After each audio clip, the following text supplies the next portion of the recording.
What is up, guys? Thanks for tuning in with Built J once again. We are working on a 2005 Mustang. We're going to be lowering this Mustang. I have already taken out the top bolt over here on the struts on both sides, as well as remove the calipers. That way they're hanging there. That way I have some leverage to go ahead and remove this shock over here. You do have that middle support bar over there in the middle of the differential that's going to be held up. So with that said, you also have this bar that holds it up as well. With that said, we're gonna go ahead and change these out. Here's the stock ones here, and we're gonna replace them with some lowering ones, as you can see here. And they're gonna be installed like so. The stock one is on the right, the aftermarket one is on the left. You can see in the orientation of the spring. Now let me show you the other side, because I have not removed it, but I want to make note that when you do this, you also want to check the solidarity of this mount over here, because this is rotted a little bit, while the other side is not. But let me go ahead and show you the other side. Just make note of that. If you do need to replace this, you should go ahead and replace it. Probably have to go to your local welder and they'll weld on a new one. All right, so we're on the other side. As you can see here, it is not taken out just yet. So what you want to do is, like I said, you have some play. Push down, and you're not going to just take it out. It's not just going to come out. It's been in there for so long. So what I do is I just twist it. I don't know if I can do it with one hand, but you twist it left and right. Do it with two hands. You twist it left and right, and then it'll break loose its bond from the bottom bushing and the top bushing, and then you can just take it right out. So let me do that now. All right, now it's out, as you can see, and now you have a floating differential.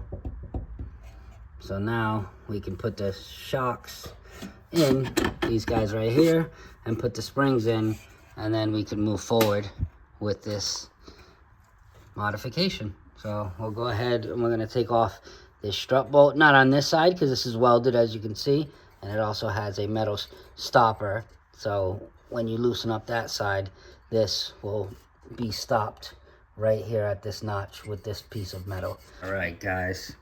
So now that we have the spring in, you can see you have the wider side, or the more uncompressed side, down, and the more compressed side where the springs are closer together on the top.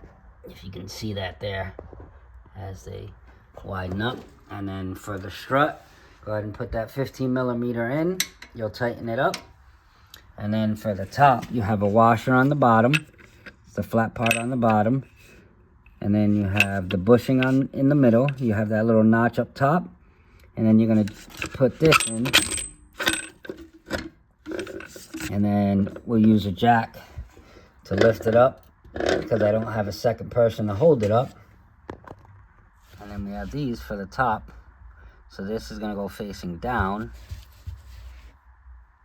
like this, and then the nut on top with the nylon nut. So let's do that now, which is going to be right behind this cover. As you can see,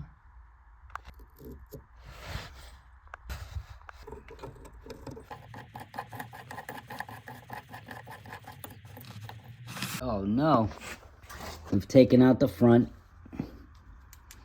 took out the sway bar link, of course.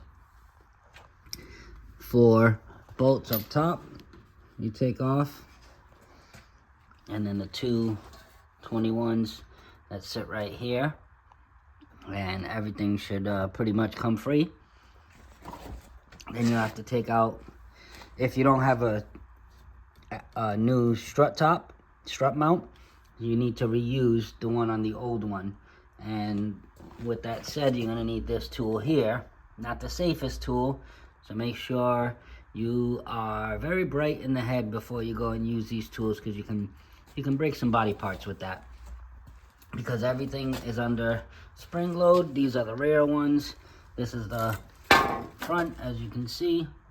I'm not reusing this, so I just literally put a vice grip here, and then I just zipped it off with my Milwaukee and call it a day. This is junk anyways. If you're gonna reuse it, I don't recommend doing that.